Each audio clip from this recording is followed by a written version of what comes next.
Hello, I'm surrounded by my posters. Hello posters.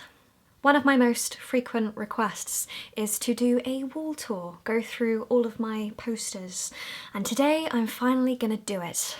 About time.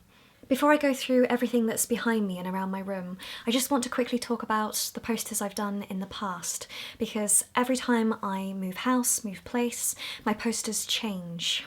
The first time I can remember putting stuff on my wall was probably when I was about 11. I would put drawings and paintings that I did across the walls. I was fairly proud of those creations at the time. Looking back, they look terrible, but I was happy back then. By the time I was 14, 15, I started putting small things on the wall behind my bed. I set aside an area just for my posters. And that wall of posters was one of my most favourite walls I ever did, because over the course of 2 to 3 years, I kept adding to it. And then by the time I was 17, 18 years old, the entire room was covered in posters. There were posters upon posters, certain sections, there was an area for my religious stuff, but I loved it. Here are just some shots of my posters at the time. I did a few room tours that showcased them back then. But when I was hitting 17, 18, I had a big mental breakdown, and one night I sort of tore everything down in anger. That whole period of my life I don't quite remember. I don't even remember taking them down, but it was a very significant moment. It was like erasing all the colour from my life, and I was left with blank walls. It was a very traumatic period, and I didn't quite want to put them all back up. I associated them too much with my childhood, so there was a bit of a gap. I think as I started to get mentally better, I missed the colour, so I kept adding them back. And gradually I had a massive wall, which I then had to take down because I went to university. And then at university, we were not allowed to have posters at all. The first time I was at university, I covered one wall in posters, and I was feeling quite happy with myself. I was creating my little space, my home. And then when the university checked our accommodation over the Christmas holidays that nothing had burned down, I had a big reprimand letter basically saying take them down. And then for the rest of my university period, I had to keep taking down my posters, so they never really had a chance to grow. At the film school accommodation, the problems were the same there, but it was only when I came back home, moved back in, that the posters came back. I've moved my posters around twice, I think. When I tried to leave home, I took everything down, but when I came back, I started again. Anyway, which leads me onto this wall, which I have had up for nearly 2 years. It's barely changed. One of the reasons why I'm doing this video right now is because I want to document this so then I can take everything down and start again. I'm a bit bored. Also, some of them, like Yellowstone over here, the paper is starting to disintegrate. And the paint that's currently on this wall marks. So whenever I take these down, I'm going to have a spotted wall. So I need to deal with that. So now that I have babbled about my history and shown you lots of photos, let's talk about this stuff. I'm going to make my lights brighter and move my camera, see you in a second. I'm going to do a combination of vlogging like this, and pointing to things and doing up close shots. Just going to sit on a cushion, there we go. So these are my walls, full of stuff. There's a lot of stuff. Usually when I start putting this sort of collection of stuff together, I start in a very small place with one colour. In the past I have overlapped things, but again, over time I've learnt that it's ruined the posters, so now I keep them separate. You'll notice across the board that I don't tend to put the same colours next to each other, so I like putting blues against oranges. Complementary colours! From experience I found that putting the same coloured posters next to each other sort of cancels them out, so trying to shake up the colour keeps it interesting. I am a very big fan of colour, she says, wearing a grey and pink jacket. No, normally I wear lots of bright colours as well. And I find myself more inspired when I'm surrounded by colour. When I'm surrounded by, I don't know, dark colours or neutral areas, I find myself getting a bit stressed. I don't like plain walls and spaces. I like filling space. So everything has been laid out with a specific reason or purpose, and every single thing that's on the wall is important for one reason or another, whether it be memories, emotions, or images of how I feel. Yes, there are a couple of self-portraits on this wall. We're all vain. And also I love the colour. It's interesting that this image is here whilst I'm doing this, because this is me in front of a previous wall that I did. It's a bit like Inception, a wall within a wall within a wall.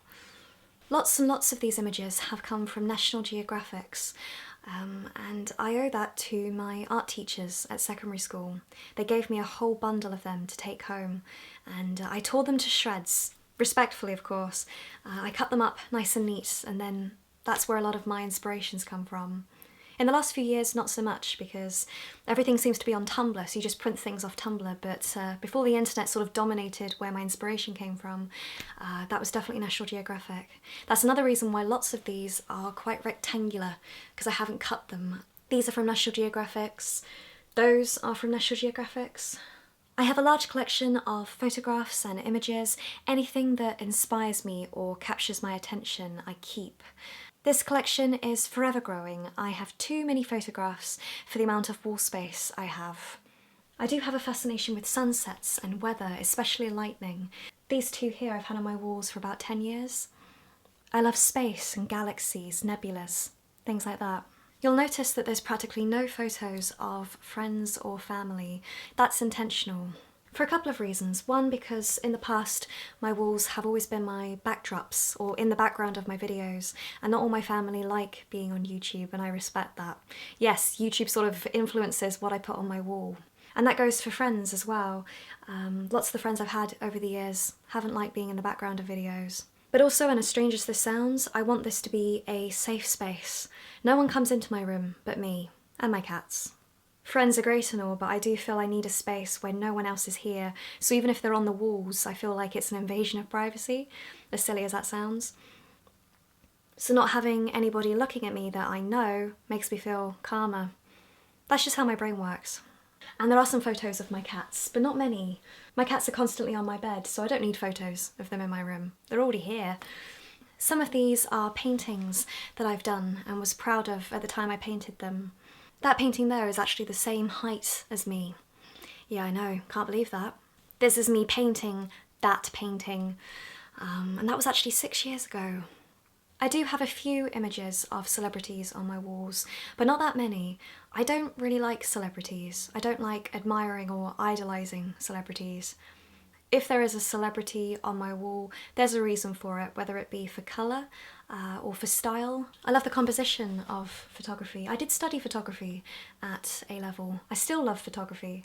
I just decided to do film over photography. This here is Frida Kahlo, and she is an artist that I absolutely adore. I don't love all her work, but as a person, I think she is so inspirational. She's one of those people where the more you learn about them, the more you respect them and almost admire. I don't have role models, but she's the closest to a role model I think I have. So I have at least one of her paintings on there. Preferably I'd like to have the broken column, but it portrays nudity and that upsets lots of people, even though it's art, and it's a really, really good painting. In the past I've had it in the background, but not at the moment, but I wish I could. I'd have to put a big black censored bar over the top of her breasts if I did. I think that's ridiculous, double standard society. Down here are a couple of things that you guys have sent to me, cards and postcards. These two postcards have a history with me. In 2006 or 7, my tutor took down all this revision stuff off the wall and said, "Does anyone want this stuff?" And I said yes, so I took them home. I think on the back of them it says they've come from one of these revision books, and it's people's interpretation of stress with exams. So I found that interesting. And they sort of became images that I associated with stress for an exceptionally long time. The image of him pulling off his head I sort of used in my GCSE art. I think it actually made it into my final exam piece, that image, or my own interpretation of that image. This is a photo I took of myself when I went to California, to Muir Woods. It was the first long distance trip I had ever been on my own. So that trip and the photos I took, quite special. Growing up, Rebecca. I've brought you up here, somewhere higher. I've got a softbox and a camera and myself balancing on this bed at the same time, so fingers crossed nothing falls over.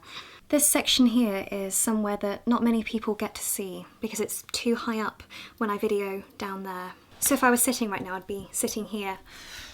So I guess this bit's special. This is a bird's eye view of somewhere in Australia, and the other half of that is on my door over there. Here we have Judi Dench, a celebrity. This was a whole spread in Vanity Fair, and I never purchase magazines, but I was given one of those when I was on a trip. And there were so many of these photos in them. I loved them. I don't purchase magazines. I don't like all the adverts and all these young images of women that are photoshopped. This is me from 2008. I was a bit sad when I took this. I was trying to portray different emotions. The day before I'd also had my hair in curlers, so I'd never seen my hair that voluminous before, so I was trying to make use of that as well. This image here is very, very personal. It came to symbolise my depression when I was at university. I found this when I was at uni. In a way, I sort of feel as though the sheds represent people, and every person looks really boring when in fact they're different on the inside. And now I'm going to take you this way. Woo! Just to cover that horrible painting there. I like this because of the colour, but I absolutely hate it at the same time. It shouldn't be on my wall. This photo here I can't remember the context for, but when I look at it too much it makes me cry. You can't see the nudity from here, but this is a painting from Anthony Green, and I love his work. I did a whole project on him during GCSEs. He is what inspired this painting, right here. Woohoo! I did that when I was 15. Don't judge, I can do better. Another clone photo. Again, it's not my best, but it's another one of them. Ow, that was my ankle. Some photography that I've done. And this is my wonderful Yellowstone. I mentioned it earlier. This has been on my walls for about 10 years, and this is one of the ones that's disintegrating. I'm very lucky it's still on the wall. And it's faded, it's no longer as colourful as it was, but I'm quite attached to this copy anyway. Kate Winslet. Actually, I did have another half of that and it fell off. One of the cats ripped it off. I think this is from one of my videos, possibly Coming to Take Me Away. Can't remember. I have balloons that I cut out when I was on work experience. Again, the cat ripped off the tie. And now I'm going to take you over there to the back of my door. I don't think you've seen it for an exceptionally long time, but this is it. And yes, there's no light bubble on my light. Fell off a long time ago, so I just bubble that. Although I put this together, I'm not as fond of this as I am the other walls and previous walls I've done, because for me the colour feels off. The door itself, as you can see, is grey compared to the white. Two reasons. One, because my dad painted that last week, and two, because it's a brand new door. Well, it was last January. So as a colour person, that really irritates me. You've got cream on the wall, white, grey. It's too much colour, it makes my head go funny. Which doesn't make sense because there's colour everywhere. For me, this collection has more oranges and greens, and although I love green and orange, sometimes when certain colours are put together, they irritate me. You'll also notice there's not that much red amongst my things. It's only in the last year or so that red as a colour, I've got it on my nails, I've started wearing and liking more. Prior the last year or so, you would very rarely catch me wearing anything red. I didn't own anything red. This poster here is from the film Insurgent, and I really liked Insurgent. I was given that, actually. Colour-wise, I like it, but because it's such a big poster, it can be quite dominating on the other wall, so I put it here. And then because of its colours, that sort of becomes the dominant colour for the door. You have to work around that. At least that's how I think about it. It's a bit like neutral colours. Woodland. You know, you've got the blues for the skies, the greens, cats, and we have Maleficent. I loved Maleficent. Again, there's a few things on here that you guys have sent me. One of you sent me a whole bunch of Doctor Who postcards a year or so ago, maybe longer. So I've put a few of them on my door, my favourite doctors. And right here is my favourite doctor, Peter Davison. We've got cats. This is actually a card from Stuart, who was a long-time fan. There we go. We've got, I'm gonna come this side now. We've got my ticket to the Hogwarts Express when they opened the train. Wow, that was 2 years ago. 17th of March, 2015. Hello!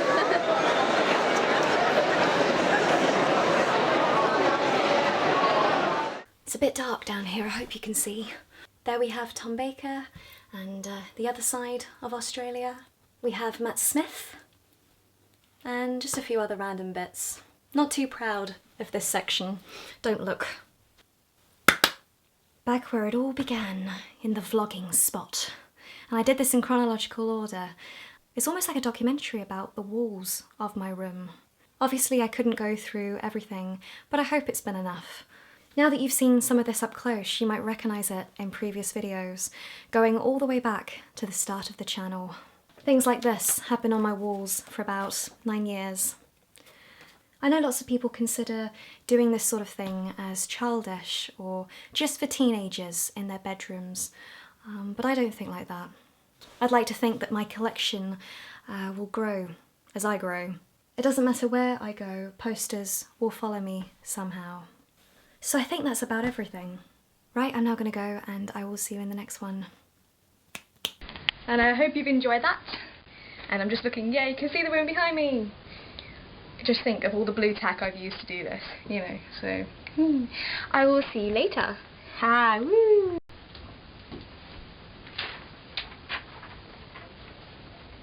Hang on.